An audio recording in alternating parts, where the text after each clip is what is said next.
अस्सलाम वालेकुम, सुबह खैर। कैसे आप सब लोग? ठीक ठाक हैं? अच्छा जनाब, ठीक ठाक रहना बड़ा ज़रूरी है, सेहत के साथ रहना बड़ा ज़रूरी है। दिन का आगाज़ इस दुआ के साथ कि अल्लाह ताला हमारी तमाम तर नेकियों को कबूल फरमाए और हमें दिन में नेकी करने का मौका ज़रूर दे। एक दूसरे की मदद कीजिए, एक दूसरे की हेल्प कीजिए और एक दूसरे की मदद से आगे बढ़ें। अच्छा, अब बात ख़वातीन की, क्योंकि ख़वातीन ये शो जो है वो बहुत शौक़ से देखती हैं। मुझे बहुत सारे मैसेजेस आते हैं रेमेडीज़ के हवाले से भी, हमारे शो के हवाले से भी, और हमारी ज़्यादातर कोशिश यही होती है कि हम आपके जितने भी मसाइल हैं, आपके जितने भी इशूज़ हैं, उस हवाले से ज़रूर रेमेडीज़ के सेगमेंट में वो सारी चीज़ें शामिल करें। अब कुछ बात कर लेते हैं हम कि सीज़न टू सीज़न इतनी ज़्यादा गर्मी है कि रोज़ाना मौसम जो है वो चेंज हो रहा है। अब इस चेंज होते हुए मौसम में जो है आपने अपना बहुत ज़्यादा ख्याल रखना है। और जहाँ पर हम आपको टोटके बता रहे होते हैं, रेमेडीज़ बता रहे होते हैं, हम आपको ये बता रहे होते हैं कि दुनिया में क्या चल रहा है, फ़ैशन में क्या चल रहा है, हम आपको ये बता रहे होते हैं कि आपको अपनी सेहत का ख्याल कैसे रखना है, वहीं अपनी डाइट का आपने रखना है बहुत अच्छा ख्याल। अब जो ख़वातीन बहुत सारी मेडिकेशन ले रही होती हैं, उस वजह से उनको बहुत घबराहट होती है, उनको स्टमक में पेन भी होती है और उनको ये समझ भी नहीं आता है कि उनको क्यों घबराहट हो रही है। तो आप जब भी दवाई खाते हैं तो अगर आपके डॉक्टर ने आपको सजेस्ट किया है कि कुछ मेडिसिन ऐसे होती हैं जैसे थायराइड की, वो आपको जो है वो नाश्ते से पहले खानी होती हैं, तो ठीक है। लेकिन जब भी आप मेडिसिन खाते हैं तो ज़रूर इस बात का ख्याल रखें कि खाली पेट ना खाएं और इस गर्मी के सीज़न में जो है वो दही का इस्तेमाल ज़्यादा करें, क्योंकि इससे आपकी एनर्जी जो है वो बेहतर रहेगी और आपको बहुत ज़्यादा तक़वियत मिलेगी, तवानाई मिलेगी। तो अंडा, दूध, दही का इस्तेमाल जो है थ्रू आउट द ईयर कीजिए। ये आपकी हेल्थ के लिए बहुत ज़्यादा बेनिफिशियल है। आपने इस फॉर्मूले से नहीं हटना है। आगे बढ़ते हैं, अब आपके साथ में शेयर करते हैं खबर। अब क्या है जी, खबर कुछ इस तरीके से है कि कराची में पब्लिक ट्रांसपोर्ट की बहाली, हड़ताल ख़त्म हो गई है। That's great. अच्छा, कमिश्नर कराची और ट्रांसपोर्ट इत्तेहाद के मुज़ाकरात जो हैं वो कामयाब हो गए हैं। आज से शहर भर में मामूल के मुताबिक बसेज़ और कोचेज़ चलेंगी। बायोमेट्रिक मरहले पर ट्रांसपोर्टर्स को 2 माह की जो है वो मोहलत दी गई। थर्ड पार्टी इंश्योरेंस फीस का मामला हल करने की यकीन दहानी कराई गई। ट्रांसपोर्टर्स के मुतालबात पर पेशरफ तो ये और बहरान जो है वो टल गया है। अच्छा जी, फरीकैन में मुख्तलिफ उमूर पर इत्तफाक, 15 रोज़ बाद दोबारा इजलास होगा और कराची ट्रांसपोर्ट इत्तेहाद का नुमाइंदा तंजीमों से मुशावरत का फैसला। हुकूमती यकीन दहानियों पर आइंदा का जो लाहे अमल है वो तय किया जाएगा। ट्रांसपोर्ट मसाइल के हल के लिए मुज़ाकराती अमल जारी रखने पर इत्तफाक। शहरियों के लिए खुशखबरी है ये, और पब्लिक ट्रांसपोर्ट अब दोबारा सड़कों पर आ गई है। अच्छा जी, अब आपके साथ में एक जो है बड़ी ज़बरदस्त खबर हम शेयर करने जा रहे हैं। आगा खान यूनिवर्सिटी से रिलेटेड है ये। आगा खान यूनिवर्सिटी में जदीद रोबोटिक सर्जरी जो है मुतारिफ़ कराने का फ़ैसला कर लिया गया है। जदीद रोबोटिक सर्जरी के लिए 2 अहम मुफाहमती याददाश्तों पर दस्तखत। टुमार रोबोटिक सिस्टम मुख्तलिफ शोबों में कम से कम जो है वो इसको चीरा लगाकर सर्जरी में मुआविन होगा। अच्छा, कोरी रोबोटिक सिस्टम रोबोट की मदद से घुटने की तब्दीली के ऑपरेशन जो है वो अंजाम देगा। रोबोटिक सर्जरी से ज़्यादा दुरुस्त, महफूज और कम तकलीफ दे इलाज मुमकिन होगा। मरीजों को कम दर्द, मुख्तसर क़याम और तेज़ रफ्तार सेहतियाबी की सहूलत मैसर आएगी। आगा खान यूनिवर्सिटी में सर्जन्स और अमले को खुसूसी तरबियत दी जाएगी। रोबोटिक सर्जरी की सहूलियात आइंदा चंद माह में मरीजों के लिए दस्तियाब होंगी। जदीद तिब्बी टेक्नोलॉजी के ज़रिए पाकिस्तान में आलमी मयार की जो सहूलियात हैं उसकी जानिब ये अहम पेशरफ्त है। अच्छा जी, ये खबर हो गई है। अब बढ़ेंगे हमारी शो की जानिब और ब्रेक लेते हैं। ब्रेक के बाद फिर वापस आएंगे, फिर आपको मिलवाएंगे ज़बरदस्त पर्सनैलिटीज़ से। आज हमारे शो में आपके लिए काफ़ी सारे सरप्राइजेस भी हैं, हमारे साथ।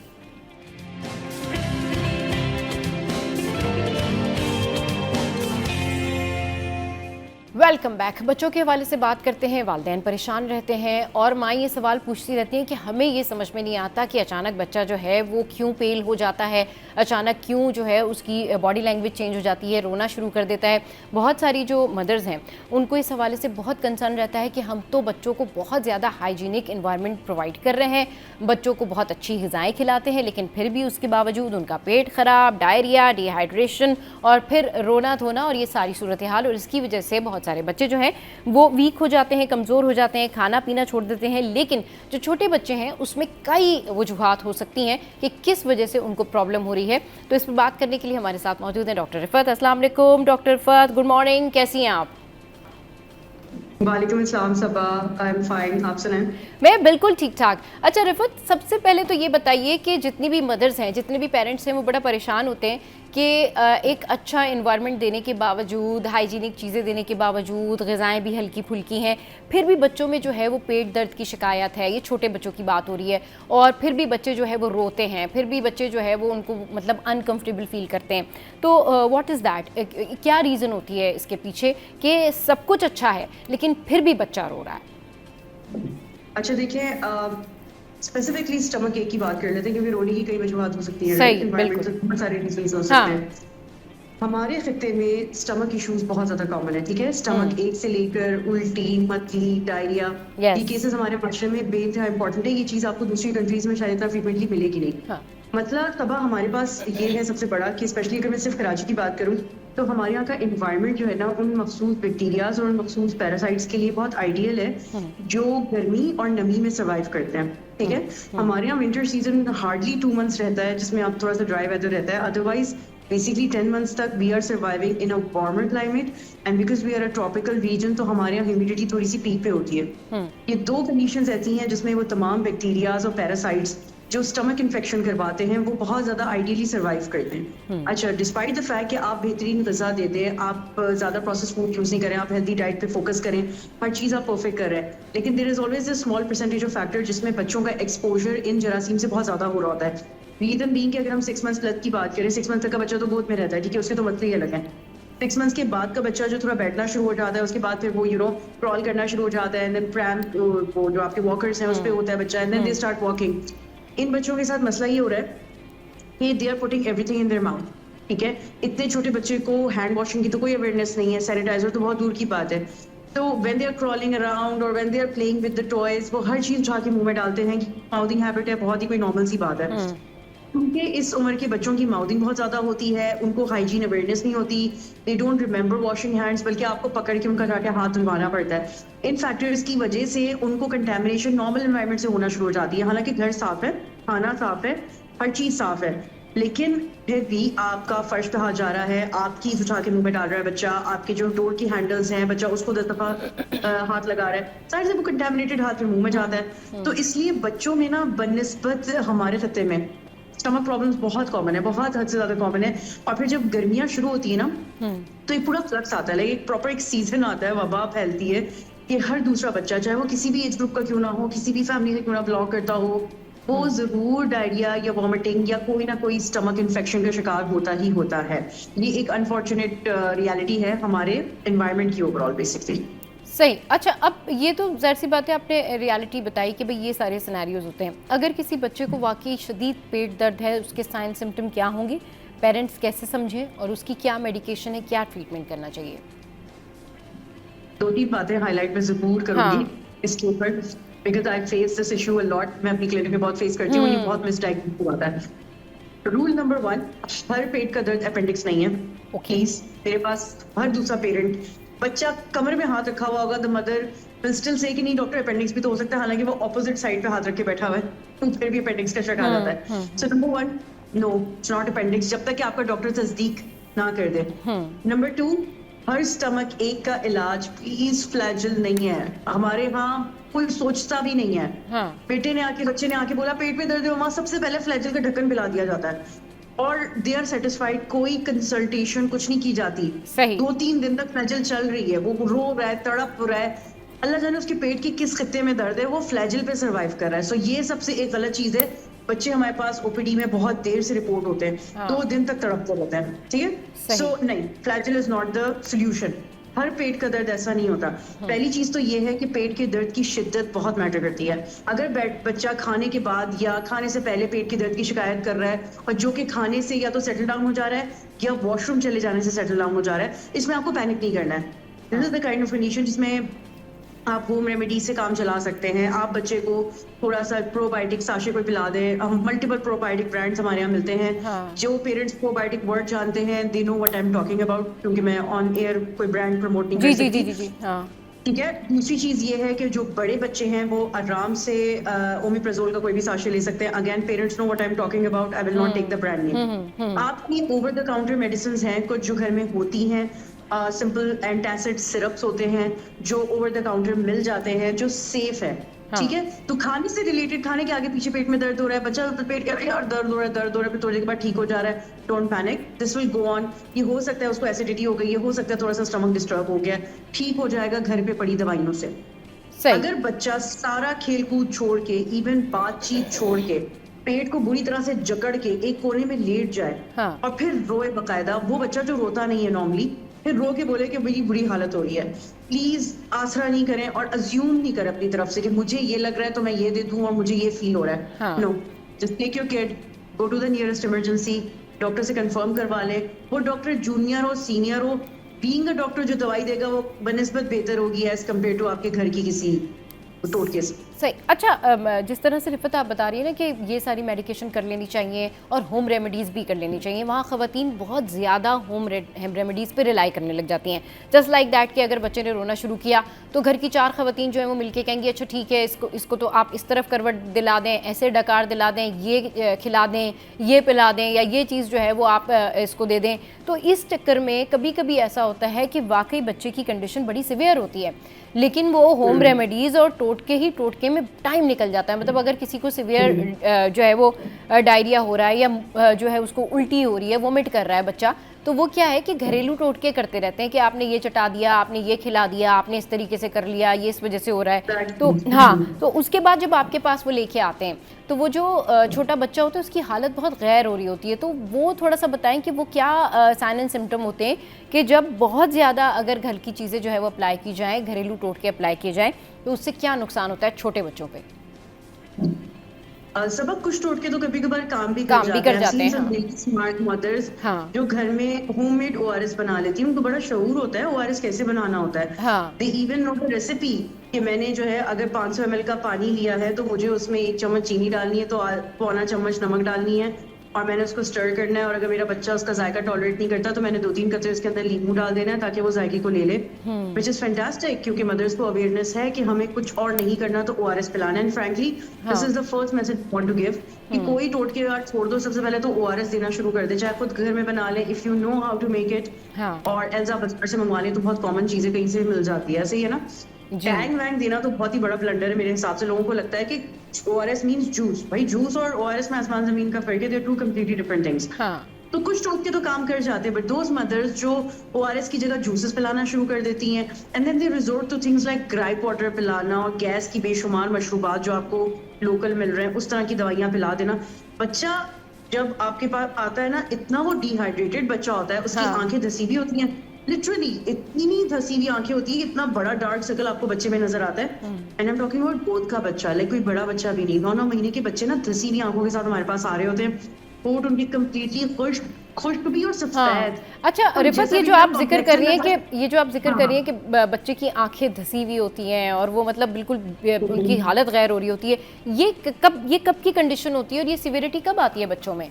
ये सिवियरिटी इस वक्त आती है जब ड्यू टू स्टमक एक, या ड्यू टू वोमिटिंग, या ड्यू टू डायरिया, ठीक है। इन 3 वजूहात की वजह से बच्चा शदीद डिहाइड्रेट हो चुका होता है। क्योंकि देखिए पेट का दर्द होगा ना, वो खाएगा पिएगा नहीं, वो अपना ओरल इंटेक बिल्कुल रोक देगा। तो या तो ओरल इंटेक रुक जाए या जिस्म से पानी जाया होने लग जाए डायरिया या वॉमिटिंग के थ्रू।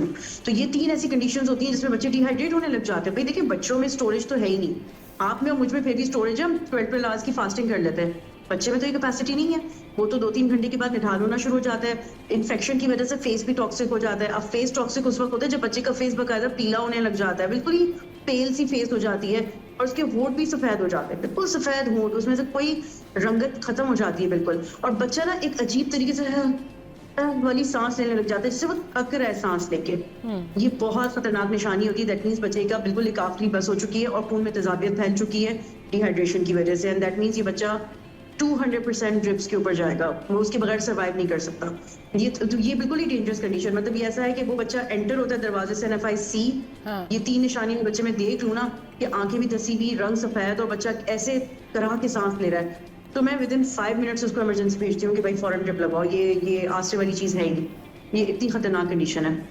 ओके, सही। अच्छा, अब ये जो चलिए, ये तो हमने पेट दर्द की, डिहाइड्रेशन की, डायरिया के से रिलेटेड बात की, और कौन से बच्चों के अंदर कॉम्प्लिकेशंस होते हैं जिनके बारे में आप बताना चाहेंगी कि भाई अगर फौरी तौर पर बच्चों में आपको ये अलामात ज़ाहिर हों, जैसे रो रहा है या फिर पिंक हो रहा है या फिर उसके इन्फ्लेमेशन हो रही है, उसको उसके होंठ जो है वो स्वेल कर रहे हैं, फौरी तौर पर ये जो है वो किस अलामत जो है वो किस बीमारी की होती है और क्या करना चाहिए पेरेंट्स को?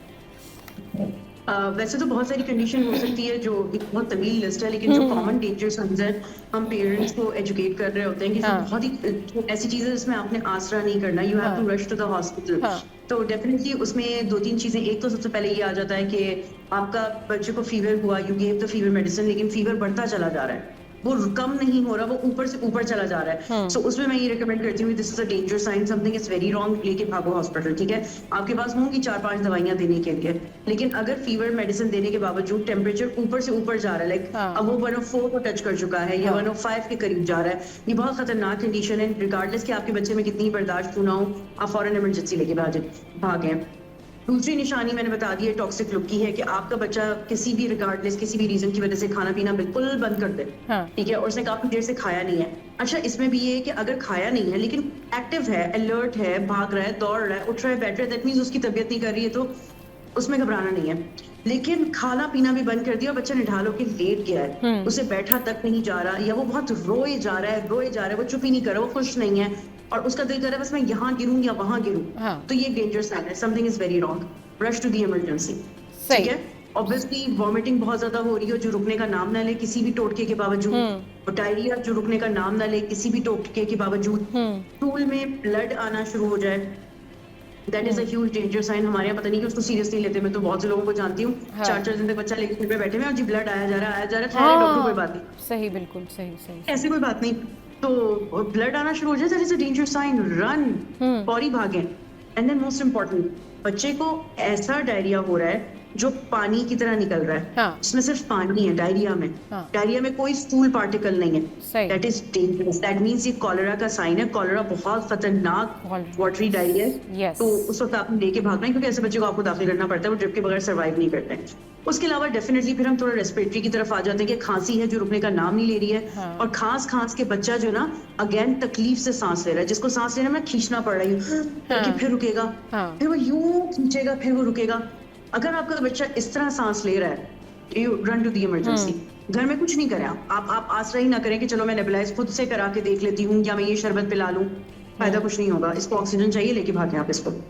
सही। अच्छा, अब ब्रीदिंग इश्यूज भी होते हैं बच्चों में बहुत सारे, वो क्या होते हैं जिनको प्रॉब्लम होती है लेकिन पेरेंट्स को नहीं समझ में आ रही होती, उनको लगता है शायद गर्मी लग रही है, एसी चला दिया, या फिर उनको लगता है अच्छा बाहर ले जाओ, लेकिन एक्चुअली वो इंटरनल प्रॉब्लम होती है। कॉमनली देखें सब, अगर तो बच्चा खांस के ब्रीदिंग इशू कर रहा है ना, तो पेरेंट्स आर स्मार्ट इनफ, उनको पता है खांसी की वजह से, ठीक है, वो खांसी का शरबत देंगे, वो उसको घर में नेबुलाइज करेंगे। आजकल पेरेंट्स बड़े स्मार्ट हो गए, उनको नेबुलाइजेशन बड़ी अच्छी आती है, वो कर लेते हैं मैनेज, ठीक है ना। चलो ठीक है, खांसी के साथ अगर सांस का तकलीफ है वो ऑब्वियस रीजन है। अब जो ऑब्वियस रीजन नहीं है ना, वो जैसे मैंने भी आपको बताया कि डिहाइड्रेशन में आपका ब्लड बहुत एसिडिक हो जाता है, बहुत एसिडिक हो जाता है, उसकी वजह से भी सांस में तकलीफ होने लग जाती है, हालांकि चेस्ट इन्वॉल्व नहीं है, हालांकि कोई खांसी का सिम्टम नहीं है, ठीक है, लेकिन बच्चा डिहाइड्रेट हो रहा है, वो वॉमिटिंग है, डायरिया है, जो भी XYZ रीजन है उसके पीछे, तो उसमें भी बच्चा कराह के सांस लेना शुरू कर देता है, ब्रीदिंग बिकम्स वेरी डिफिकल्ट। वो एक ऐसी कंडीशन है जो पेरेंट्स से मिस हो जाती है, ठीक है, वो ये समझते हैं कि नहीं ये जो है ना बस थका हुआ है, बच्चे की ना शुगर लो हो रही है, एक्चुअली में शुगर लो नहीं हो रही है, खून में तेजाबियत बढ़ती जा रही है, और खून में अगर तेजाबियत बढ़ना शुरू हो गई तो आप सोचे कि वो तेजाबी खून आपके हार्ट में भी जा रहा है और आपके ब्रेन में भी जा रहा है और गुर्दों में भी जा रहा है, और ये तीनों आपके वाइटल ऑर्गन्स हैं, और ये इन तीनों को शटडाउन मोड पे ले जाता है, क्योंकि बॉडी कंपनसेट करने लग जाती है कि वो तेजाबियत किस तरह हम खत्म करें, उसके लिए सिस्टम को रीस्टार्ट करना, कहते हैं ना रिबूट करना, उसके लिए बच्चा फेंट हो सकता है, और प्रॉपर फेंट होता है इस तरह कि मेडिकल इंटरवेंशन के बगैर वो बच्चा होश में नहीं आएगा, वो बच्चा कोमा में चला जाएगा। तो ये निशानी एक ऐसी चीज है जो पेरेंट्स मिस कर देते हैं, क्योंकि दे अज्यूम कि ना तो इसका गला खराब था, ना ये खांसी कर रहा था, तो सीने का मसला कहाँ हुआ। एक्चुअली बहन सीने का मसला है ही नहीं, ये तो सारा फ्लूइड्स का मसला है, इसके जिसम से फ्लूइड इतना चला जो है ना एसिडिक हो गया है, तो इसको तो आपने मेडिकल IV के थ्रू ही इंटरवेंशन करनी है, घर का कोई शरबत उसमें काम नहीं आने वाला, इस सूरत हाल में तो ORS भी काम नहीं आता। ठीक। तो ये कंडीशंस पे ज्यादा पेरेंट्स इग्नोर होती हैं। जो बच्चे खांस के सांस फुला रहे हैं वो भी अच्छा, फिर बात ये है कि बेचारे पेरेंट्स का खैर कसूर नहीं है, मोस्ट ऑफ द टाइम उनको पता ही नहीं होता कि पसली चलना है क्या। वर्बली तो पता है कि पसली चले तो खतरनाक है, लेकिन उन्होंने कभी देखा नहीं होता कि उसको एक्चुअली कहते हैं क्या है। तो इन पेरेंट्स को हाँ मैं रिक्वेस्ट करूंगी प्लीज गूगल करके देख लो, क्योंकि अगर आप हमारे पास आ रहे हैं तो हम तो आपको वर्बली या जिस तरह भी अपने ही फोन में वीडियोस दिखा के आपको डेमोन्स्ट्रेट कर सकते हैं कि बीबी ये कैफियत होती है जो खतरनाक है, इसको देख लो। एक दफा कोई चीज देख लोगी तो याद रहेगी। लेकिन जिन पेरेंट्स ने कभी पसली चलते हुए बच्चे को देखा नहीं है तो they are always under an assumption ना कि पता नहीं क्या दिखता होगा, कैसा दिखता होगा। वो पेरेंट्स गूगल करके एक दफा देख ले कि एक खतरनाक चेस्ट कंजेशन क्या है, कैसा दिखता कैसा है। बच्चे की यहाँ खड्डा पड़ना शुरू हो जाता है, बिल्कुल यहाँ ट्रेकिया के नीचे जोर जोर से खड्डे पड़ते हैं, और बच्चे की नाक फूंक हो जाती है, और बच्चे का कंधा ना यूं यूं यूं हिल रहा होता है। वो बच्चा इस तरह बैठ के सांस नहीं लेता, वो बच्चा यूं जोर जोर से सांस लेता है। इतनी कोई एफर्ट लग रही होती है उसमें। कहानियां ऐसी हैं जो घर में नहीं काम आएंगी। मतलब ये घर में आपके पास इतनी फैसिलिटी क्यों ना, आप कुछ नहीं कर सकते। जो हॉस्पिटल में ऑक्सीजन कर सकता है ना, वो फिर घर की फैसिलिटी नहीं कर सकता। Thank you very much. Thank you very much Rafat, आपने बहुत मुफीद बातें जो है हमारे साथ में शेयर की। शो में यहाँ वक्त तो एक ब्रेक का, ब्रेक के बाद वापस आएंगे, फिर एक और गेस्ट से आपको मिलूंगा।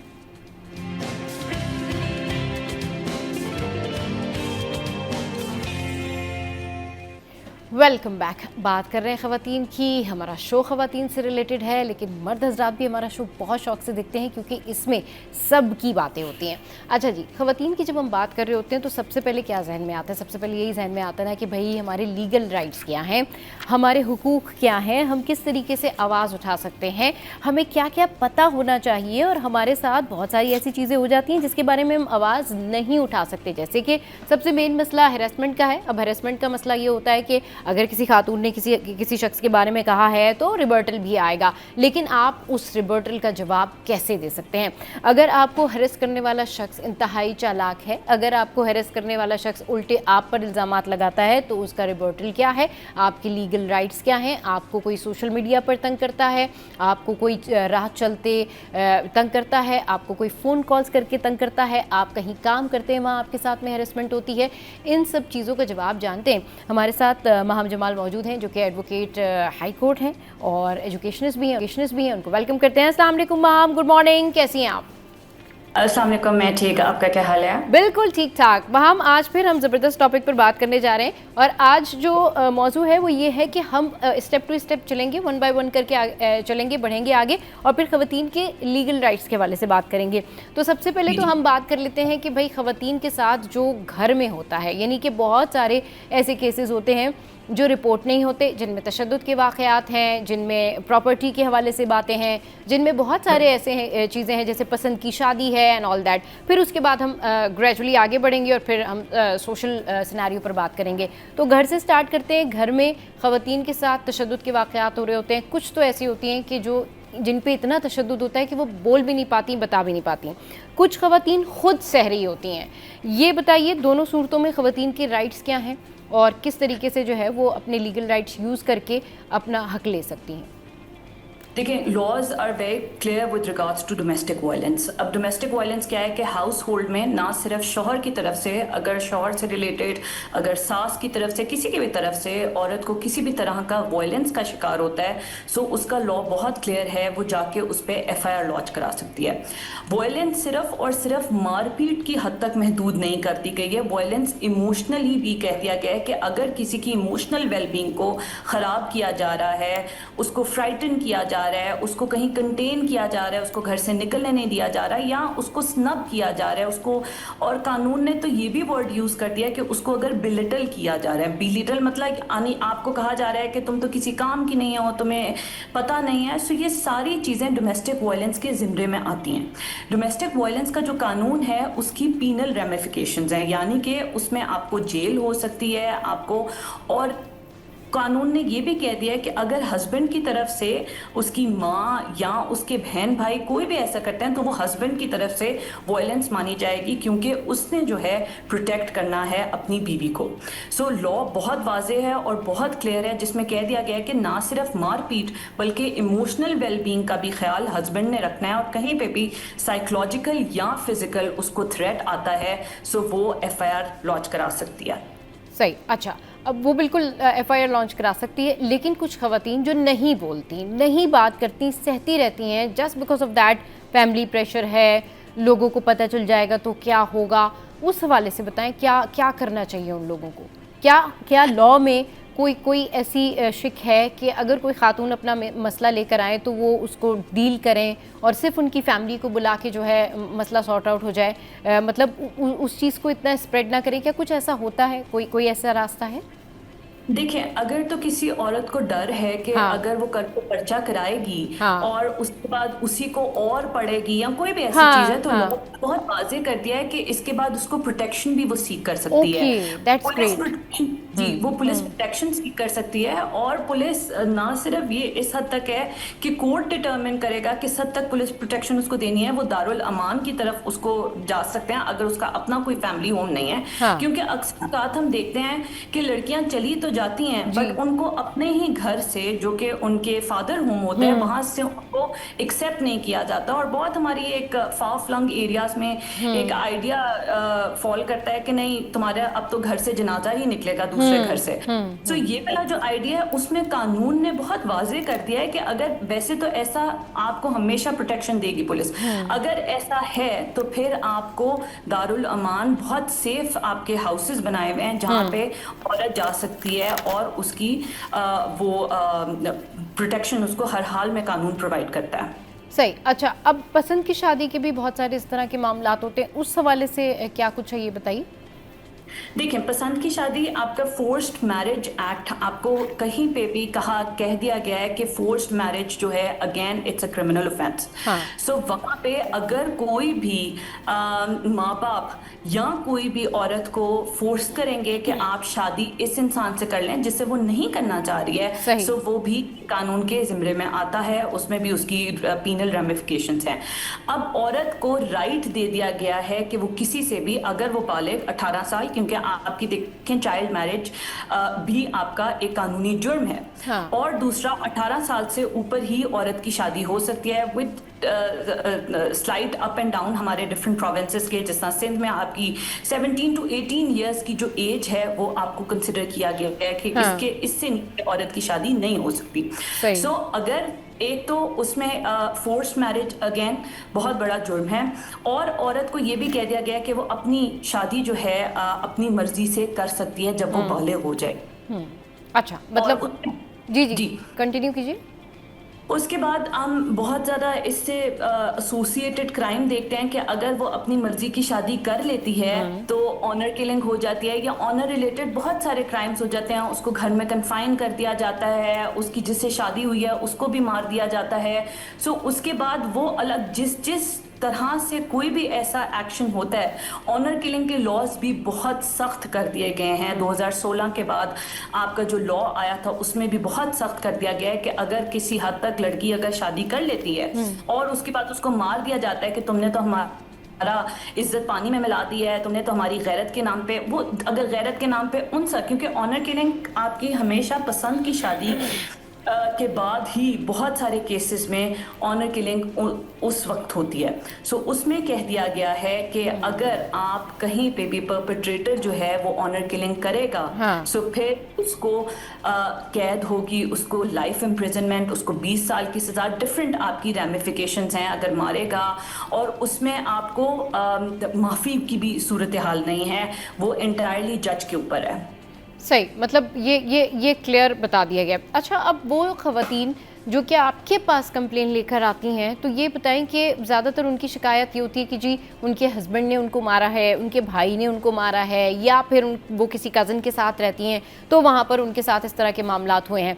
इस सारी सिचुएशन में जब वो ये इल्ज़ाम लेकर आती हैं या वो जब ये बताती हैं कि भाई हमारे साथ ये प्रॉब्लम हुई है, और अगर दूसरे लोग उनको धमकी लगा रहे हों या दूसरे लोग उनको मज़ीद जो है प्रेशराइज़ कर रहे हों, फैमिली प्रेशर हो, उस सूरत में उनको क्या करना चाहिए? क्या वाकई आ जाना चाहिए, किसी को कंसल्ट करना चाहिए, प्राइवेटली पहले डिस्कस करना चाहिए, मतलब किसी के पास जाना चाहिए कि वो उनको संभाल सके, क्योंकि जब वो लॉ की तरफ आती हैं, जैसा आपने अभी पहले कहा कि अगर वो FIR कराती हैं और उनको डर लगता है तो फिर उनको प्रोटेक्शन भी मिलती है, लेकिन क्योंकि फैमिली प्रेशर होता है, क्योंकि ख़ानदान का प्रेशर होता है, ऐसी सूरत में आप बीइंग अ लॉयर आप लोग कैसे डील आउट करते हैं, किस तरीके से कम्युनिकेट करते हैं अपने क्लाइंट को कि वो क्या कुछ कर सकते हैं? देखिए, सबसे पहले तो अगर हमारे पास इस तरह के जब केसेस आते हैं, उनको काउंसिल करना बहुत इंपॉर्टेंट होता है। सही। उनकी काउंसलिंग, क्योंकि वो इतना डरी हुई होती हैं और बात बात पे अभी बहुत रिसेंटली मेरे पास एक केस आया था जिसमें उसकी फोर्स्ड मैरिज करा रहे थे और उस लड़की वो डरी हुई है और वो सिर्फ और सिर्फ इस बेसिस पे कह रही है कि नहीं मैं शादी कर लेती हूँ, एंड पे मेरी माँ बाप की इज्जत का सवाल है। सो उन सर्कमस्टांसिस में उनको काउंसिल करना और उनके पास क्या राइट्स अवेलेबल हैं, ये सब प्राइम फोकस होता है हमारा। बाद में जब तक मानेगी नहीं कि हाँ ठीक है आप पर्चा कटवा दें या ठीक है मैं कोर्ट में जाने को तैयार हूँ, जो ऐसे से, लेकिन सबसे पहले जब तक वो मान नहीं सकती हम नहीं इस तरह का काम, हाँ हम FIR करा सकते हैं, लेकिन उसको काउंसिल करना, उसको बताना कि ये आपके पास लीगल राइट्स अवेलेबल हैं, इनके तहत आप ये कर सकते हो, ना आपके वालिदैन, ना आपका कोई कज़न, ना आपका भाई, कोई भी आपको फोर्स नहीं कर सकता। So counselling, being even lawyers, we even counsel the ladies जब उन किसी भी इस तरह की सिचुएशन से गुजरते हैं, फिर 1 बाय 1 करके जिस भी तरह का उनके साथ कोई भी जुल्म पेश आया है हम उनको आगाह करते जाते हैं और स्टेप बाय स्टेप हम प्रोसीड करते जाते हैं। सही, स्टेप टू स्टेप प्रोसीड करते जाते हैं। काउंसलिंग करना कितना ज़रूरी है, क्योंकि अगर किसी की डिवोर्स हो रही हो तो उससे बात करनी चाहिए। अगर कोई अपना रिश्ता जो है वो आपके यहाँ पर लेकर आया कि भाई मेरे प्रॉब्लम ये है, मुझे इस तरह से मारा पीटा जाता है, उसके लिए काउंसलिंग होगी, बट ये कितना ज़रूरी है कि क्लाइंट के साथ बैठ के बात करें, उससे पूछें कि उसके साथ क्या कुछ हो रहा है, उससे 2 साइड स्टोरी जानने की कोशिश करें, और फिर जो उसका दूसरा पार्टनर है उसको भी बुलाया जाए। मतलब एक होता है ना कि हर केस में एक थर्ड पार्टी होती है, फिर 2 फर्स्ट एंड सेकंड पार्टी होती हैं, तो सबसे बात करना कितना ज़रूरी है, कंक्लूजन निकालना कितना ज़रूरी होता है? Very important. देखें, एक तो हमेशा औरतें जो हैं वो बहुत सेफ फील करती हैं विमेन लॉयर्स के साथ, और विमेन लॉयर्स को जिस हद तक वो बता सकते हैं, जिस हद तक वो डिटेल्स बता सकती हैं, उसी में हम उनको टाइम टू टाइम उनके राइट्स के बारे में बताते जाते हैं। दूसरी पहलू आपने डाला जिस पे रोशनी डाली, विच इज़ वेरी इंपॉर्टेंट, जिसको मीडिएशन कहते हैं। मीडिएशन के लॉज इस वक्त बनी जा रहे हैं कि हर चीज़ में रात दिन आप कोर्ट जाओ, और कोर्ट के बाद क्योंकि ऑलरेडी इतना बैकलॉग होता है कोर्ट में केसेस का, इट्स बेटर कि हम आउट ऑफ कोर्ट दोनों पार्टीज को बुला लें। उस दूसरी पार्टी का भी अगर कोई वकील है आप उसको बीच में बिठा लें। एक मीडिएटर जो है, अब तो इतने ज़्यादा मीडिएशन इतनी कॉमन होती जा रही है पाकिस्तान में कि कोई भी एक्रेडिट मीडिएटर को आप बिठा लें, वो दोनों पार्टीज की बात सुनेगा, वो दोनों पार्टीज को किसी अग्रीमेंट पे लाने की ज़रूर कोशिश करेगा। बट देन अगेन हम वही बात, ये है डिवोर्स की हद तक बात हो गई, ये मेंटेनेंस की हद तक बात हो गई, लेकिन कुछ ऐसी चीज़ें हैं जो गैर कानूनी अगर कर रहा है तो उनका कोर्ट में जाना बहुत ज़रूरी है, जैसे कि डोमेस्टिक वायलेंस का केस, जैसे कि ऑनर किलिंग का केस। इन हद तक इन सर्कमस्टांसेस में मीडिएशन का वो आइडिया नहीं फॉल करता। हाँ, अगर लड़ाई हुई है, कोई डिवोर्स की तरफ वो जा रही है और उसमें कोर्ट बैठ के कह रहा है कि हम आउट ऑफ कोर्ट सेटलमेंट कर लेते हैं, कोई मीडिएशन, 2 वकील इकट्ठे हो जाते हैं और कहते हैं कि नहीं ठीक है, वो अपनी पार्टीज को मनाते हैं और मीडिएशन की तरफ ले जाते हैं, so then there is nothing like it, क्योंकि कोर्ट में बैकलॉग बहुत ज़्यादा है, केस का फाइनलिटी आने में टाइम लग जाता है केसेस में। चलिए जी, शो में यह वक्त तो एक ब्रेक का, ब्रेक के बाद वापस आते हैं, फिर डिस्कशन को आगे बढ़ाएंगे।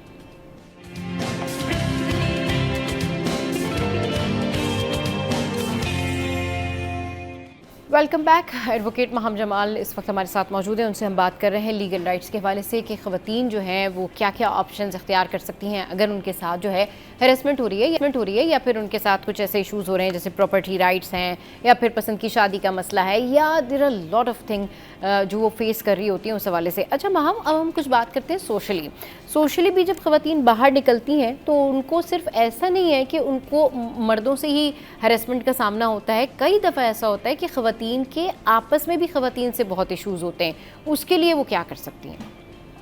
देखें, अब अगर जब औरत बाहर निकलती है हाँ। आप किसी वर्क प्लेस में, सो वर्क प्लेस हरासमेंट के लॉज बहुत क्लियर हैं। वर्क प्लेस हरासमेंट के लॉज 2022 में हैं। उसके तहत अगर कोई भी एचआर को कंप्लेन करती है कि मुझे इस इंसान से हरासमेंट की हो रही है, कि ज़्यादातर हम इन डिसिप्लिन में देखते हैं कि मर्दों की तरफ से किसी भी तरह की हरासमेंट उसको फेस करनी पड़ती है। हाँ। सो फिर इसमें लॉज ये कहते हैं कि उसी कंपनी में आपकी एक कमेटी फॉर्म होएगी, कमेटी में एक औरत का होना लाजमी ज़रूर है और वो उसकी कंप्लेंट डील की जाएगी। उस कंप्लेंट के तहत आपकी जो रेमेडीज हैं वो इतनी अवेलेबल हैं कि एक तो उस इंसान को अगर किसी की तरफ से हरासमेंट प्रूव हो जाते हैं, उस इंसान को कंपनी से निकाला भी जा सकता है, फिर उसकी क्रिमिनल रामिफिकेशंस भी हैं।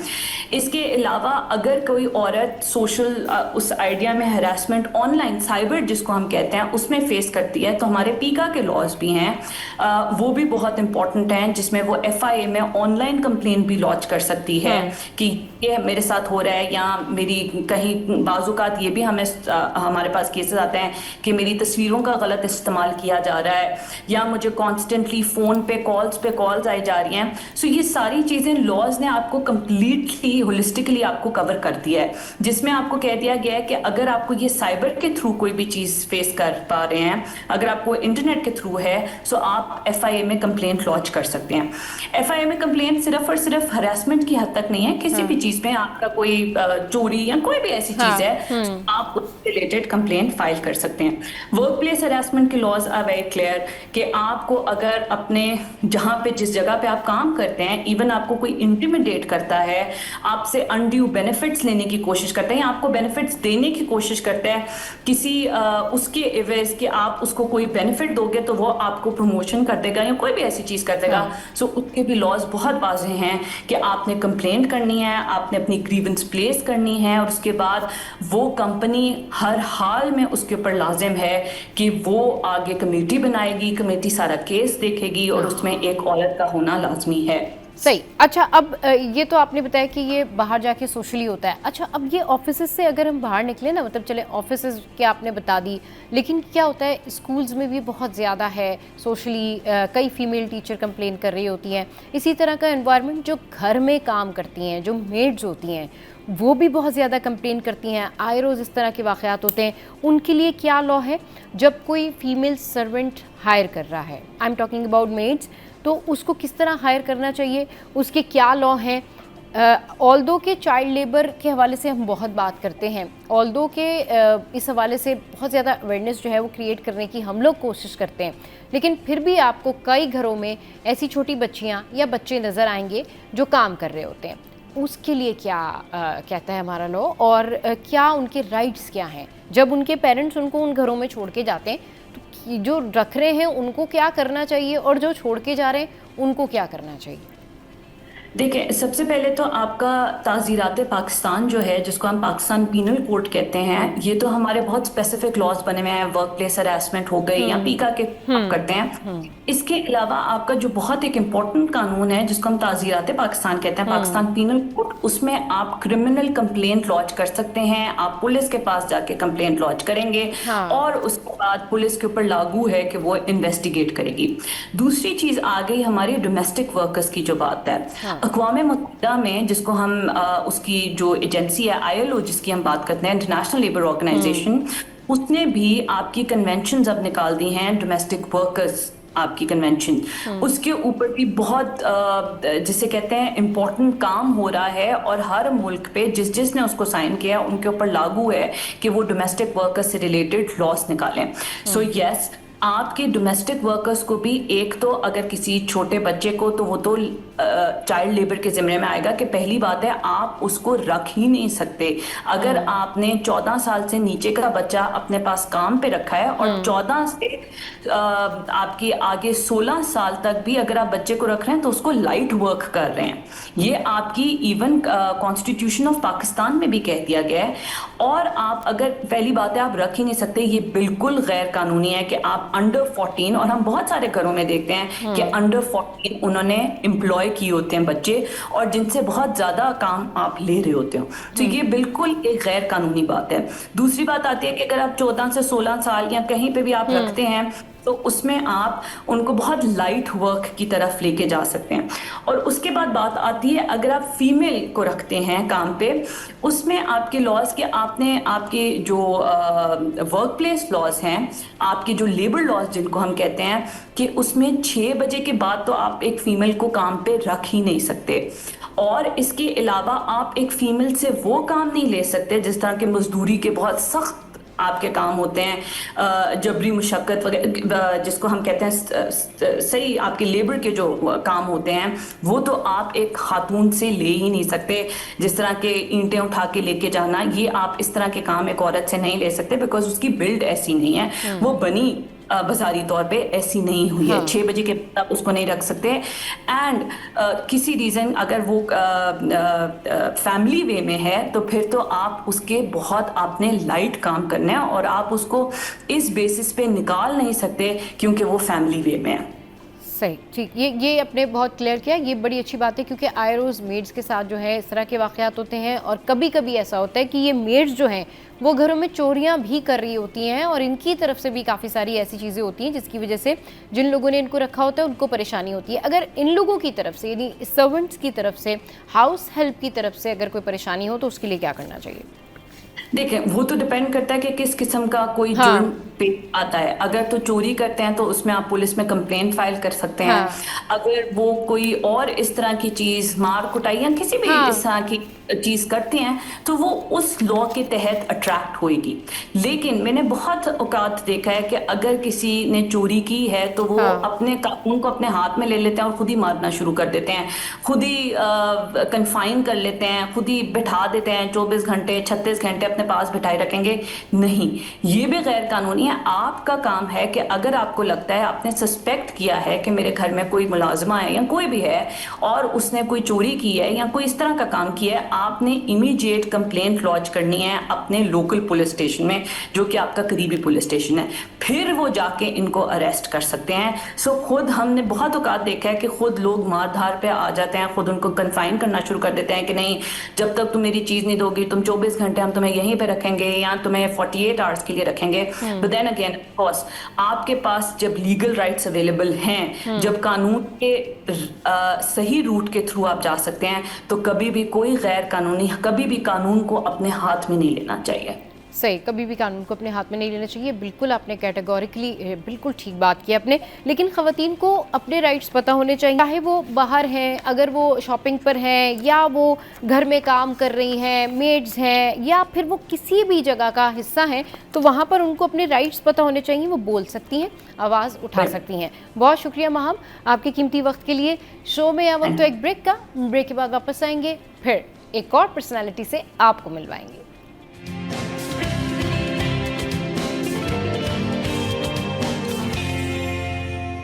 Welcome back. तो भाई अब कुछ हम बात करेंगे होम रेमेडीज़ के हवाले से। अच्छा, जो होम रेमेडीज़ होती हैं ये इतनी बेनिफिशियल होती हैं, इतनी ज़्यादा कारआमद होती हैं कि आपको ये बड़े बड़े मसलों से बचा लेती हैं। जैसे कि अगर आपने फ़ौरन से अपने फ्लू का इलाज करना है और घर में आपको पता है कि इसका इलाज कैसे होगा, तो ये फ्लू आपका बढ़ेगा नहीं, इससे आपको थ्रोट इन्फेक्शन नहीं होगा, इससे आपको इरिटेशन नहीं होगी, आप फीवर की तरफ नहीं जाएंगे। आप सडन फ़ौरन ही घर में कोई होम रेमेडी करेंगे और फ्लू को अपने ठीक कर लेंगे।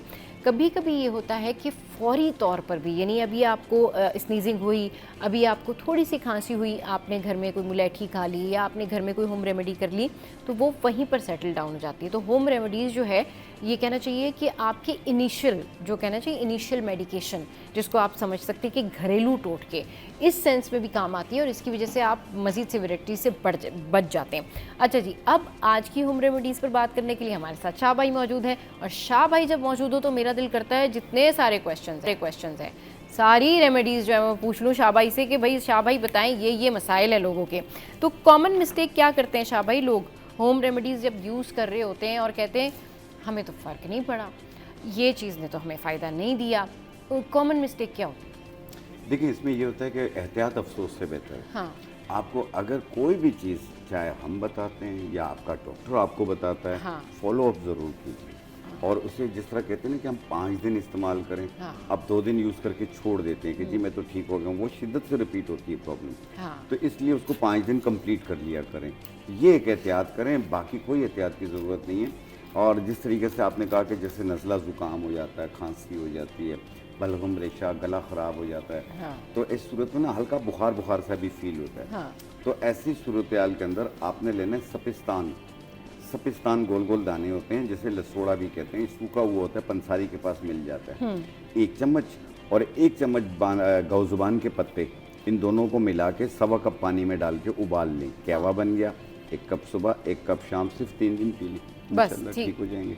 ये गर्मी का जो नज़ला है जो तंग कर रहा है, ये उसके लिए भी बहुत बेहतर सही है। नहीं, आपकी जितनी भी रेमेडीज़ हैं बहुत ज़बरदस्त होती हैं, लेकिन जब लोग कंप्लेन कर रहे होते हैं कि नहीं हमें तो फ़ायदा नहीं हुआ, उसमें मिस्टेक्स क्या होती हैं? ये मिस्टेक्स यही होती हैं कि जैसा अभी मैंने कहा कि 3 दिन इस्तेमाल करें, तो इसको 3 दिन कंप्लीट कर लें। अच्छा 3 दिन तो इस्तेमाल करें, लेकिन जैसे बताया वैसे इस्तेमाल करें। हाँ हाँ, वो जिस तरह होता ना बताया। कि कुछ लोग अपनी चीज़ें भी अपनी उसके चीज़ें अंदर भी ऐड ऐड कर लेते हैं। और हाँ। दुकानदार से और भी चीज़ें डलवा हाँ, देते और उसमें क्या होता है कि फिर वो जो उसकी एक इंटेंसिटी होती है या उसका जो फार्मूला होता है वो चेंज हो जाता है, उसकी वजह से वो फिर आपस वो में खुद हकीम कॉन्ट्रडिक्ट बन जाते करता हैं है। ना, मसला हाँ। तो खुद हकीम ना बने, खुद हर्बलिस्ट ना बने, आपको जो बताया जाता है ना वही आप फॉलो करें। शाह भाई, अब क्योंकि मैं हमेशा बात करती हूँ ग्लास स्किन की, ग्लास स्किन का क्रेज़ है और बहुत ज़्यादा क्रेज़ है। ग्लास स्किन वाकई मुमकिन है? अपनी स्किन को कैसे बेहतर किया जा सकता है कि वो ग्लास स्किन जैसी तो लगे एटलीस्ट? नहीं, बिल्कुल ग्लास स्किन जैसी भी लगेगी और साथ में कलर भी बेहतर होगा, स्किन लिफ्ट भी होगी, दोनों चीज़ें होंगी इसमें। आपने लेना है एक गोल गोल कटे हुए पीस मिलेंगे आपको पंसारी की दुकान से, बड़ा खुशबूदार होता है, कपूर कचरी कहते हैं उसको। कपूर कचरी आप ये ले लें 20 ग्राम। 20 ग्राम आकाश बेल, 20 ग्राम अनार के फूल, और 20 ग्राम आपने चावल का आटा लेना है। इन सबको मिला के बारीक पाउडर बना लें और इसमें 100 ग्राम उपटन मिला लें। मिक्स करके एक जार बन जाएगा। फिर उसमें से 1 चम्मच लिया, अरके गुलाब मिलाया या दूध मिलाया, उसका पेस्ट बना लिया, पूरे चेहरे पे, गर्दन पे, हाथ पाँव पे, सब पे लगा लें। 15-20 मिनट लगा रहने दें। फिर उसके बाद जब ये खुश्क हो जाए फिर पानी का स्प्रे करें और हल्के हाथ से रब करें। 1 मिनट रब करें और फिर चेहरा धो लें। 1 टाइम रोज़ाना करें, इंशाल्लाह ताला आप देखिएगा पहले दिन ही इसका रिजल्ट मिलेगा आपको। आप फिर शौक से इस्तेमाल करेंगे, इसे कंटिन्यू कर लें रोज़ाना। आपने आधा घंटा अपने आप को देना है। आप देखिएगा ये आधा घंटा आपके लिए कितना कीमती साबित होगा कि जब आपका कलर जो है वो ग्लास स्किन की तरह हो जाएगा और साफ़ भी होगा और साथ में लिफ्ट भी होगा। लिफ्ट भी होगा, बिल्कुल, और उससे आपको फ़ायदा भी बहुत होगा, बहुत ज़्यादा। अच्छा शाह भाई, ये दही का इस्तेमाल करना, लोग क्या करते हैं कि दही खा रहे होते हैं, इस वजह से खा रहे होते हैं कि जी ठीक है एनर्जी बूस्टर है, स्किन के लिए अच्छा है, टमाटर भी लगा रहे होते हैं फेस पे, या लेमन का इस्तेमाल भी कर रहे होते हैं, ठीक है, इसको कैसे यूज़ करना चाहिए? लेकिन लेमन का एक्नी के ऊपर इस्तेमाल ना करें, बाकी सब कर सकते हैं। अच्छा। कोई हर्ज नहीं है, और जो सेंसिटिव स्किन वाले हैं वो भी बहुत ज़्यादा एहतियात करें। और आपने देखा होगा अक्सर लोगों की लिप्स ब्लैक हो रही होती हैं, ठीक है, उसको पिंकिश करने के लिए आप दूध की बालाई लें, उसमें 1-2 कतरे लेमन जूस के डाल लें, फिर ये आप अपने लिप्स पे लगाएं। आप देखना आपको पहले दिन काफ़ी बेहतर लगेगा। ये रोज़ाना 1 टाइम कीजिएगा। आपकी जब स्किन, ये जो लिप्स हैं ये बिल्कुल पिंक पिंक हो जाए, इसे रोक दीजिएगा। सही, आप हमें कॉल भी कर सकते हैं, शाह भाई यहाँ पर मौजूद हैं, आपके जो भी क्वेश्चंस हैं वो आप पूछ सकते हैं, तो यू कैन कॉल अस। अच्छा शाह भाई, अब जिस तरह से हम ये सारी रेमेडीज़ के बारे में बात कर रहे हैं, आपकी बेस्ट रेमेडीज़ में से अब तक की वो कौन सी ऐसी रेमेडी है जिसके ऊपर लोगों ने आपको कहा कि दैट वाज अमेजिंग, ये बहुत फ़ायदा हुआ है? देखिए, एक तो जॉइंट्स की, जोड़ों के दर्द की, हाँ। एक बेऔलाद जोड़ों की, ये बहुत ज़्यादा वायरल हुई है, हाँ। और अल्लाह पाक ने 20-22 हज़ार लोगों को औलाद दी है, 20-22 हज़ार लोगों को। और अब मुझे खुद एक फ़ख्र महसूस होता है। हाँ। और उसमें यह है कि हार्मोनल चेंजिंग सब चीज़ें सही हो जाती हैं। हमारे साथ में ज़रूर शेयर कीजिए क्या है देखिए, जिस लोगों तरह की। ख़वातीन में बेऔलादी होती है और जो ख़वातीन में भांजपन आ जाता है, तो उसको ठीक करने के लिए प्लस जो रीज़न्स होती हैं उसमें ये होता है कि पीसीओएस होना, या फेब्राइट होना, या सिस्ट होना, एक ये रीज़न होती हैं। हार्मोन्स का जो अनबैलेंस हो जाता हो, तो जिसमें एफएसएच, एलएच, प्रोलैक्टिन और एएमएच ये डिसबैलेंस हो जाते हैं, जिसकी वजह से औलाद नहीं हो रही होती है, एग्स नहीं बन रहे होते हैं, बाज़ लोगों की ट्यूब ब्लॉक होती है, ये इसकी वजह से भी नहीं होते हैं। ये ख़वातीन के लिए बता रहा हूँ। तो इनको चाहिए कि ये 4-5 जड़ी बूटियाँ हैं, आपने लेना है गुल सुपारी। गुल सुपारी ये आप ले लें 100 ग्राम, गुल पिस्ता 100 ग्राम, गोखरू बूटी 100 ग्राम, लूत पठानी 100 ग्राम, शाशी स्याह 100 ग्राम। इनको मिला के बारीक पाउडर बना लें। 1 चाय वाली चम्मच सुबह, 1 चाय वाली चम्मच शाम। नाश्ते से पहले, रात खाने से पहले 1 कप दूध या पानी से साथ में अर्के मको पिएँ, 1 कप सुबह, 1 कप शाम। और ये कंटिन्यू 3 महीने यूज़ करना है। अपने मखसूस ह्याम के दिनों में से रोक लीजिए, बाकी इसे कंटिन्यू रखिएगा। इसी 3 महीने में पीसीओ भी नील होगा, हार्मोन्स भी बैलेंस हो जाएंगे, एग्स भी बन जाएंगे और हमल भी ठहर जाएगा। सही, ये रेमेडीज जो है ये ज़रूर। और इसी तरीके से मर्द हजरात में जरासीम की कमी हो जाती है, जिसमें एक्टिव मोटिलिटी 60% से ज़्यादा होनी चाहिए और रैपिड 25% होनी चाहिए। और इसके अलावा इसमें जो ओलिगोस्पर्मिया होता है, इज़ोस्पर्मिया होता है, टार्टारजोस्पर्मिया होता है, इन सबको ठीक करने के लिए लेना है जड़ कोंच की जड़, ये आप 100 ग्राम ले लें। और चिड़िया कन बूटी 100 ग्राम, सफ़ेद मूसली 100 ग्राम और बहमन सफ़ेद 100 ग्राम, इनको मिला के बारीक पाउडर बना लें। 1 चाय वाली चम्मच सुबह, 1 चाय वाली चम्मच शाम, 1 कप दूध या पानी के साथ। ये भी कंटिन्यू 3 महीने यूज़ करना है। ये डायबिटिक पेशेंट भी यूज़ कर सकते हैं, हाई बीपी वाले भी यूज़ कर सकते हैं। ठीक, ब्रेक लेते हैं, ब्रेक के बाद वापस आते हैं, फिर मज़ीद रेमेडीज़ जो है वो आपको बताएंगे कि कौन कौन से मसाइल का क्या हल है। हमारे साथ रहिए।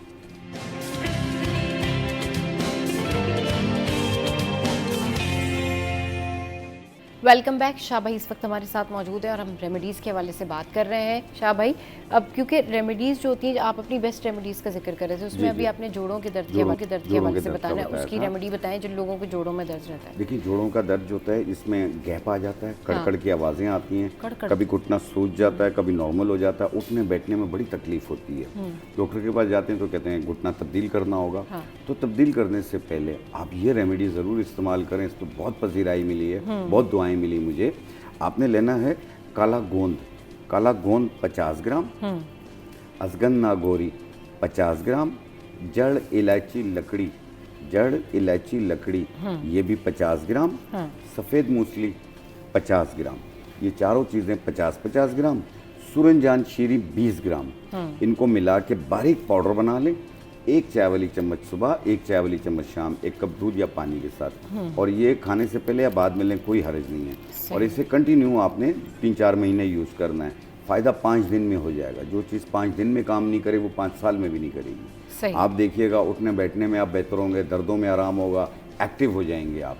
तो आप समझ जाइएगा कि मैं ठीक हो रहा हूँ, तो इसे कंटिन्यू रखें। अच्छा, ये डायबिटिक पेशेंट और हाई बीपी वाले सब यूज़ कर सकते हैं। अच्छा, कुछ ख़वातीन का जो इशू होता है वो ये होता है कि वो कंप्लेन तो ये करती हैं कि उनको यहाँ पेटलर प्लेक्सिस के पास या नी जॉइंट में पेन है, लेकिन जब वो डॉक्टर को दिखाती हैं और जाती हैं ऑर्थो के पास, तो वो कहते नहीं आपको ये हड्डियों का प्रॉब्लम नहीं है, नी का प्रॉब्लम नहीं है, ये तो आपको शियाटिका पेन है, ये तो आपको वेन का प्रॉब्लम है, उस वजह से भी उनसे नहीं चला जा रहा होता है।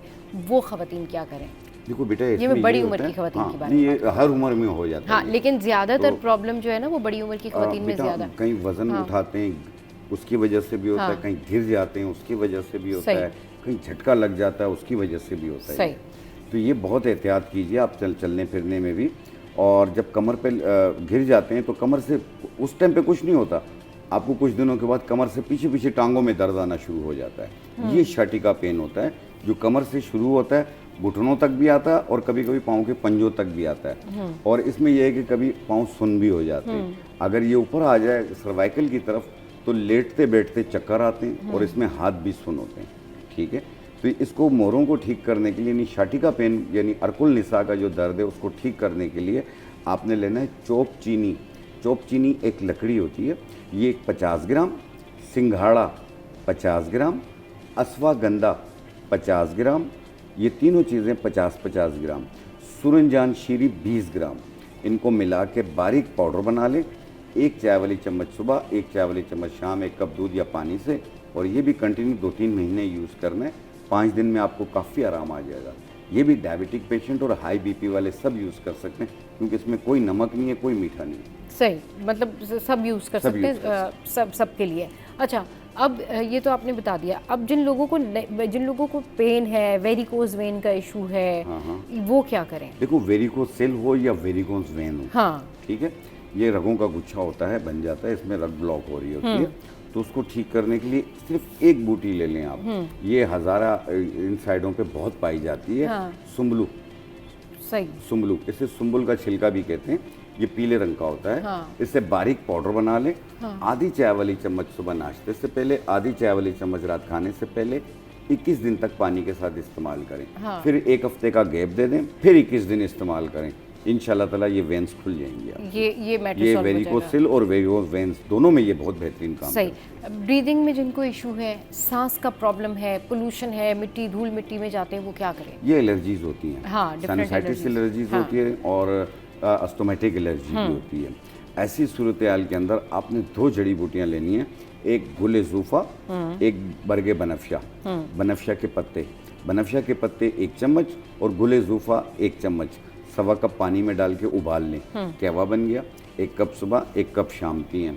आप देखें मर्ज़ की शिद्दत में कमी आ गई, इसको 1 टाइम कर लें। जब आप मुकम्मल ठीक हो गए इसे रोक दीजिए। सही। ये भी तमाम लोग यूज़ कर सकते हैं। हाँ। क्योंकि इसमें भी कोई मीठा नहीं है, कोई नमक नहीं है। कोई नमक नहीं है। सही। अच्छा, अब ये शाह भाई, अगर हम स्टमक से रिलेटेड इशू डिस्कस करें, स्टमक से रिलेटेड लोगों को मैदे में जलन, भारीपन, और ऐसा लगता है कि अगर उन्होंने कुछ खाया है तो वो बस वॉमिट हो जाएगी, मतलब उनको भूख लग रही है लेकिन खाया नहीं जा रहा, उबकाई सी फील हो रही है। हाँ, इसके लिए क्या करना चाहिए? देखिए, इसमें मैदे में जलन भी होती है, दर्द भी होता है, पेट में भी जलन होती है, गैस बनती है, अफारा हो जाता है, पेट फूल जाता है और बदहज़मी, खट्टी मीठी डिकारें भी आती हैं, बाज़ औक़ात वॉमिट भी फील होती है। तो ऐसी सूरत में आपने लेना है सौंफ, अजवाइन, पुदीना और अनारदाना। सौंफ, अजवाइन, पुदीना और अनारदाना, ये तीनों चीज़ें 50-50 ग्राम लेके पहले साफ़ कर लें, फिर मिक्स करके बारीक पाउडर बना लें। हर खाने के बाद 1 चाय वाली चम्मच पानी के साथ। अगर वॉमिटिंग फील होती है तो खाने से पहले ले लें, 15 मिनट बाद खाना खाइए, वॉमिटिंग नहीं होगी। फिर उसके बाद खाना खाने के बाद कर दें इसे। आप इसे कंटिन्यू रखें, जब मुकम्मल ठीक हो जाए इसे रोक लें, या जब आपको ब्लोटिंग फील हो या अफारा फील हो आप उस टाइम पे भी ले सकते हैं। उस टाइम ये फौरी पेट की मैदे की जलन, तेज़ाबियत, गैस, हवाबादी सब दूर कर दें। सब दूर कर देते हैं और आपका प्रॉब्लम जो है वो सॉल्व हो जाता है। अच्छा, ये बताएं कि हम स्किन के ऊपर दोबारा आते हैं, स्किन केयर किस तरह से करनी चाहिए गर्मियों में? पिंपल्स जो होते हैं स्पेशली लड़कियों में ज़्यादा होते हैं, लड़कों में ज़्यादा होते हैं, बाहर खेल रहे हैं जब शाम के टाइम पर गर्मी से, गर्मी दाने अलग और जो पिंपल्स स्किन के ऊपर जो एक्नी के दाने होते हैं वो अलग है, और वो जो मोटे वाले इन्फ्लेमेशन के जो दाने होते हैं उसका क्या हल? देखिए, ऐसे पेशेंट को चाहिए कि 5 दाने पनीर बूटी 1 गिलास पानी में डिप कर दें और सुबह निहार पेट छान के पी लें। ये भी आपने 21 दिन तक इस्तेमाल करना है। हाँ। और लगाने के लिए आपने लेना है बरगे नीम के पत्ते, ये 20 ग्राम ले लें। और अफसन 3 बूटी ये भी 20 ग्राम। और इसमें डालेंगे आप अनार के फूल 20 ग्राम, समंदरी झाग 20 ग्राम। इनको मिला के बारीक पाउडर बना लें और इसमें 100 ग्राम जो है वो मूंग की पीली वाली दाल, उसका पाउडर बना लें, वो मिक्स कर लें, एक जार में रख लें। फिर जितना लगाना हो उतना 1 चम्मच जैसे लगाते हैं तो उसमें अरके गुलाब मिलाया और पूरे चेहरे पे लगा लिया। आधे घंटे के बाद चेहरा धो लिया। ये 1 टाइम रोज़ाना करना है और पनीर बूटी का पानी भी 1 टाइम रोज़ाना पीना है। 21 दिन इस्तेमाल करें, ना एक्नी रहेगी, ना दाने रहेंगे, ना उसके निशान रहेंगे। सही, साफ हो जाएगा चेहरा साफ हो जाएगा। अच्छा, जो झाइयाँ कीलमा से गालों में खड्डे हो जाते हैं जिनके आपने देखा होगा ना, बहुत वो ऐसे होते हैं जैसे चेचक के कोई निशान है या क्या है, वो क्या? एक खड्डे हो जाते हैं, हाँ। साथ में ओपन पोर्स भी होते हैं। ओपन पोर्स, हाँ। और इसमें वाइट हेड ब्लैक हेड्स भी बनते हैं। ठीक है, इसको ख़त्म करने के लिए आपने लेना है समंदरी झाग 20 ग्राम, सफ़ेदा काशगरी 20 ग्राम, और इसमें डालेंगे आप सिंघाड़ा 20 ग्राम और सिपियों का पाउडर 20 ग्राम। इनको मिला के बारीक पाउडर बना लें। फिर जितना लगाना हो उतना दूध में इसका पेस्ट बनाएं, पूरे चेहरे पे लगाएं, 15 मिनट रुक जाएं, फिर पानी का स्प्रे करें और हल्के हाथ से रब करें, 1 मिनट रब करें और फिर धो लें। आप देखना पहली एप्लीकेशन में ये खड्डे कितने भरते हैं। आप उसी तरह रोज़ाना यूज़ करें, जब मुकम्मल चेहरा प्लेन हो जाए आप इसे रोक दें। ये वाइट हेड ब्लैक हेड्स भी ख़त्म करेगी, वो भी आपका मैटर जो है वो सॉल्व हो जाएगा। अच्छा, स्किन पे जिन लोगों के फेस पे बहुत ज़्यादा हेयरी हो रहे थे, बाल आ रहे होते हैं, बाल आ रहे होते हैं, ये हार्मोनल चेंजिंग्स की वजह से भी होते हैं, टेस्टोस्टेरोन लेवल जब बढ़ जाता है उसकी वजह से भी होते हैं। तो ऐसी सूरत में ऐसे पेशेंट को गर्मी की शिद्दत ज़्यादा फील होती है, पसीना बहुत आता है। अच्छा, तो उसको ठीक करने के लिए, फेशियल हेयर्स को ख़त्म करने के लिए आपने लेना है किस्तुल बहरी, जिसे किस्ते शीरी कहा जाता है। ये 100 ग्राम ले लें, मुल्तानी मिट्टी 20 ग्राम ले लें और रोगन खस 20 ml ले लें। रोगन खस जो है वो पैक लीजिएगा, लूज़ में मत लीजिएगा। इनको मिला के बारीक पाउडर बना लें और रोगन खस अच्छी तरह मिला लें, ये पाउडर ही बनेगा।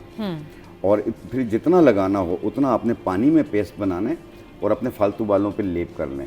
बॉडी पे भी कर सकते हैं, चेहरे पे भी कर सकते हैं, जहाँ जहाँ पे फालतू बाल हैं। रात को लगाएं, सुबह धो लें। अगर ऐसा नहीं कर सकते हैं तो दिन को लगा लें, 1-2 घंटे बाद धो लें। ये एक टाइम रोज़ाना करना है। ये आस्ते आस्ते बारीक होकर ख़त्म हो जाएंगे, दोबारा नहीं निकलेंगे। आप इसे कंटिन्यू रखिएगा, जब मुकम्मल साफ़ हो जाए फिर छोड़। सही। अच्छा, अब कुछ हम बात कर लेते हैं हाइजीन के हवाले से, स्पेशली माउथ। लोग ब्रश नहीं पता उनको कि सही से कैसे करनी है ब्रशिंग, दांत पीले रहते हैं, जर्द रहते हैं, क्या करें? देखें, आप ब्रश जो है आप ऐसे राउंड पे करें, यूं करें, और खाना खाने के बाद करें। सुबह नाश्ते के बाद और रात खाने के बाद करें। दिन में 2 बार ब्रश करें। और दूसरा ये है कि दांतों को साफ़ करने के लिए कोई सा भी टूथपेस्ट यूज़ करते हैं आप, वो यूज़ कीजिए आप, लेकिन उसके साथ ना एक पाउडर बना लीजिए। आपने लेना है समंदरी झाग। समंदरी झाग आप ले लें 100 ग्राम, और इसमें लाहौरी नमक 100 ग्राम डाल लें, और अनार का छिलका 100 ग्राम, काली मिर्च 100 ग्राम, इनको मिला के बारीक पाउडर बना लें और एक जार में रख लें। और जब आप टूथपेस्ट करेंगे ना, थोड़ा सा टूथपेस्ट लिया और थोड़ा सा ये पाउडर लिया, उसको लगाया, और इससे आप ब्रश करें। आप देखें दांतों की पिलाट भी ख़त्म होगी, और किसी किस्म के जैसे दाग धब्बे बन रहे हैं दांतों पे, चाहे वो चाय के हों या स्मोकिंग के हों, किसी भी चीज़ के हों, इंशाल्लाह साफ़ हो जाएंगे। वो साफ़ हो जाएंगे, वो बेहतर हो जाएगा आपका जो। दिन में 2 बार। सही। अच्छा, पेन अगर हो दांतों में, अगर पेन हो रहा हो तो मसूड़े सूज रहे हो, बाजू का मुंह से स्मेल भी महसूस होती है, तो आपने लेना है 7 पुदीना, 7 अजवाइन, 7 काफूर। ये तीनों क्रिस्टल्स होते हैं वाइट कलर के, और ये तीनों 10-10 ग्राम लेके मिला लेंगे, तो एक शीशी में डालेंगे तो ये खुद बहुत लिक्विड बन जाता है। अगर नाम भूल जाए तो उन्हें बोले अमृत धारा का नुस्खा दे दें। अमृत धारा पंसारी को बोल देंगे, उन्होंने रखे हुए भी होते हैं बना के। तो वो आप 10 कतरे 1 कप पानी में डाल के दिन में 2 बार कुल्ली करें आप इसकी।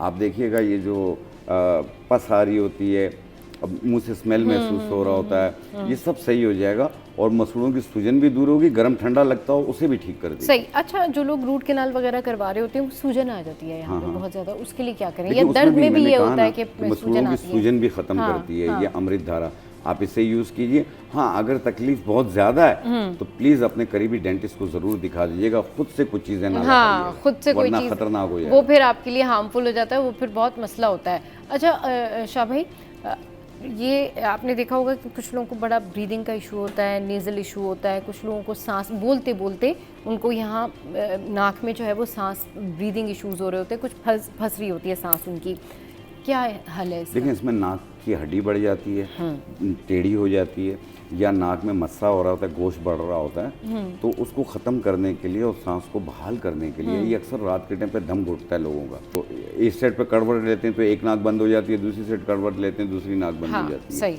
तो ऐसी सूरत हाल के अंदर आपने एक पत्ते मिलेंगे, बनफ्शा के पत्ते, ठीक है, इसका फूल ले लीजिएगा, गुल बनफ्शा। गुल बनफ्शा 1 चम्मच, और तुख्म खुबाजी 1 चम्मच, 1.25 कप पानी में डाल के उबाल लें, कहवा बन गया। 1 कप रोज़ाना रात को पिएं, 1 टाइम रोज़ाना। और नाक में डालने के लिए साइनस नोज़ल ड्रॉप किसी भी पंसारी से ले लीजिएगा, और किसी भी अच्छी कंपनी का ले लें। 2 कतरे सुबह, 2 कतरे शाम नाक में डालें। नाक आपकी पहले दिन ही खुल जाएगी। या आस्ते आस्ते जो हड्डी बढ़ गई है या मस्सा बढ़ गया है, ये डिज़ोल्व होना शुरू हो जाएगा, ख़त्म होना शुरू हो जाएगा। जब मुकम्मल ठीक हो जाए आप इसे रोक दें। इसकी वजह से ना बाल भी वाइट हो रहे होते हैं, सुस्ती काहिली रहने लग जाती है। सही। और भी बहुत सारी रेमेडीज़ हैं जो हम आपको बताएंगे, लेकिन छोटे से ब्रेक के बाद।